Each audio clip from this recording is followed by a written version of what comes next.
Elaine Pagels, Professor of Religious Studies, is perhaps the highest profile writer and thinker to express disagreement with the Church position on Satan the Devil.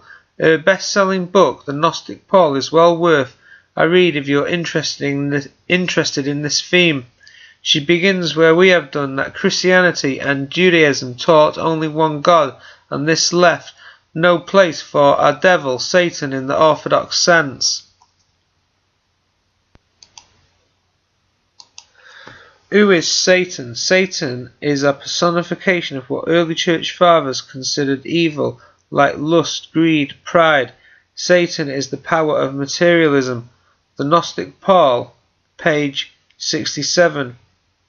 Satan is in a sense a demonic personification of evil, which can be seen as scare tactics. We can liken to parents using stories of the boogeyman to scare children into obeying rules which they are too young to understand the purpose of the rules. To those who would use Satan to scare themselves and others into doing good until they wanted to do it on their own accord.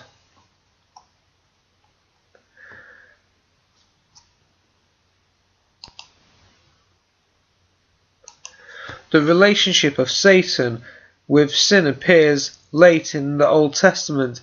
Satan is an accuser, a heavenly officer of God, whose function it is to question and test humanity.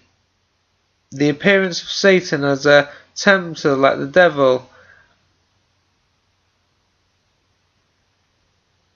is like God's prosecuting attorney in the book of Job. However, this does not affect the Old Testament's belief that man is himself the responsible agent of sin. It is apparent in 2 Corinthians chapter 11 and verse 13 that Paul is having trouble with those who claim to be Christian apostles, but to Paul they were antichrists who would use Jesus for their own personal gain. That is, ministers of Satan. The scriptural doctrine of Satan is nowhere systematically developed in the New Testament. The source of evil is found in the flesh and its passions, in self-love and ignorance, rather than supernatural personalities. In short, Satan is a personification of the negative aspects of human nature, not a real character. Exorcisms can be seen as a concentrated effort to purge the consciousness of false standards, not to extract demons. See Elaine Pagels, The Origin of Satan, pages 34 and 38. Satan and the devil are equivalent expressions for the word sin.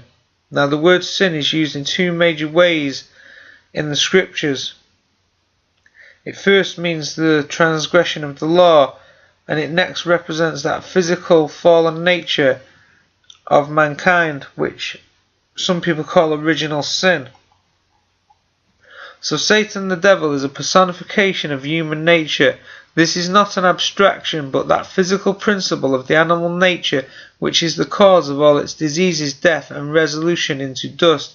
It is that in the flesh which has the power of death, and it is called sin, because the development or fixation of this evil in the flesh was the result of transgression. Inasmuch as this evil principle pervades every part of the flesh, the animal nature is styled sinful flesh, that is, flesh full of sin, so that sin in the sacred style came to stand for the substance called man. In human nature dwells no good thing, and all the evil a man does is the result of this principle dwelling in him. You could say also that fallen angels are Christians who have gone astray from the truth, those who are too weak in their commitment and understanding of Jesus Christ's teachings. They do not carry it into their daily lives. The term backsliders is equivalent with the fallen angels. Thank you. Bye.